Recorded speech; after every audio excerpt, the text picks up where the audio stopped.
안녕하십니까. 꿈꾸는 시니어 TV입니다. 지금은 연금 개혁에 관한 논의를 국회와 정부에서 심도 있게 진행하고 있는 중인데요.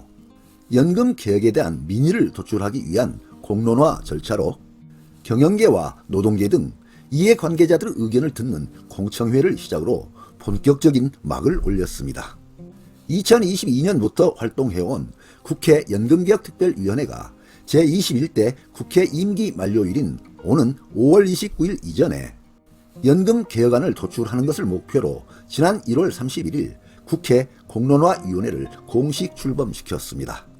국민연금 개혁 없이 현행 제도를 유지할 경우에는 2055년이면 기금이 고갈될 것이라는 전망에도 불구하고 국회와 정부가 모두 구체적인 개혁안 도출에 실패하면서 국민의 의견을 묻는 공론화에 결정이 맡겨진 상황입니다.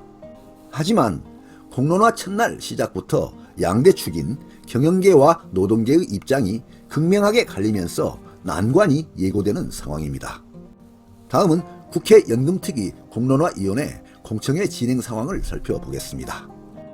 공론화위원회는 세 차례의 공청회를 개최하고 500명 시민대표단의 설문조사를 기초자료로 활용하고 4월 10일 총선 이후에 국회에 최종 보고서를 제출하고 이후 21대 국회 임기가 만료되는 5월 말까지 연금 개혁안의 여야 합의와 법 개정을 진행할 예정입니다. 공론화위원회는 지난 2월 16일 1차 이해관계자 공청회를 개최하였는데요. 이날 공청회는 연금 개혁에 대한 경영계, 노동계, 농민대표, 청년층 등 이해관계자들의 의견을 듣는 자리로 오는 4월까지 이어지는 공론화 절차의 첫 단추라고 할 수 있습니다. 이번 공청회의 논의는 국민연금 보험료율과 소득 대체율을 조정하는 모수 개혁과 기초연금과의 연계 개혁에 그 초점이 맞춰져 있습니다. 먼저 기초연금에 대해서는 경영계와 노동계의 의견이 극명하게 갈렸는데요.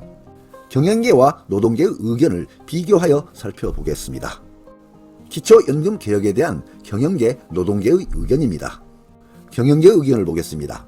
현재 소득 하위 70%로 설정된 기초연금 수급 대상을 저소득 중심으로 축소하되 대신 두텁게 보장해서 노후 빈곤 문제를 해소하는 방안인 선택적 복지, 약자 복지 방안을 제시했습니다. 노동계의 의견입니다.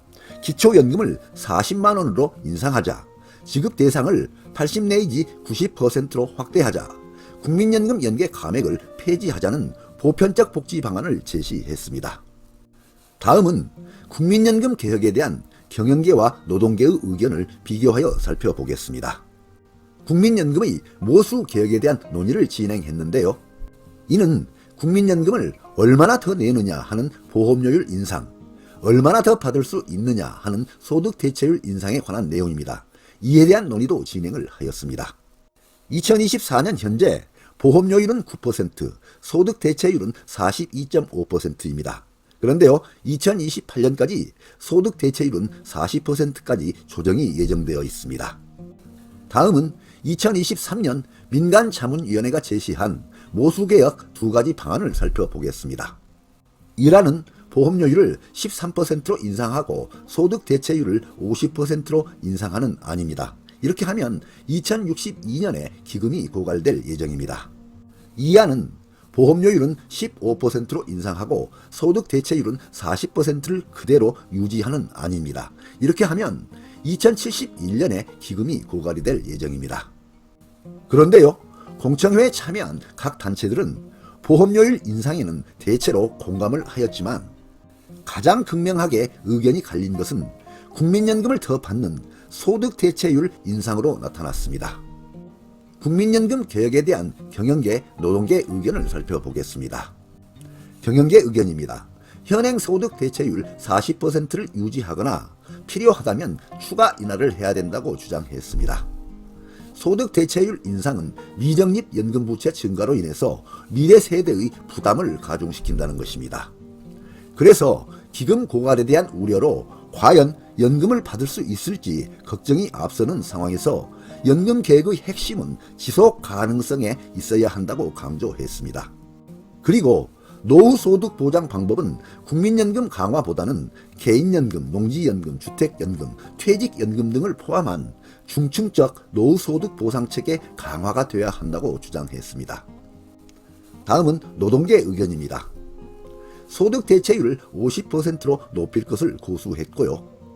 현재 국민연금 월평균 급여액은 62만원으로 1인 가구 중위 소득의 27%에 불과하다고 하면서 지금의 소득 대체율로는 미래 세대도 노인 빈곤을 벗어날 수 없다고 주장했습니다.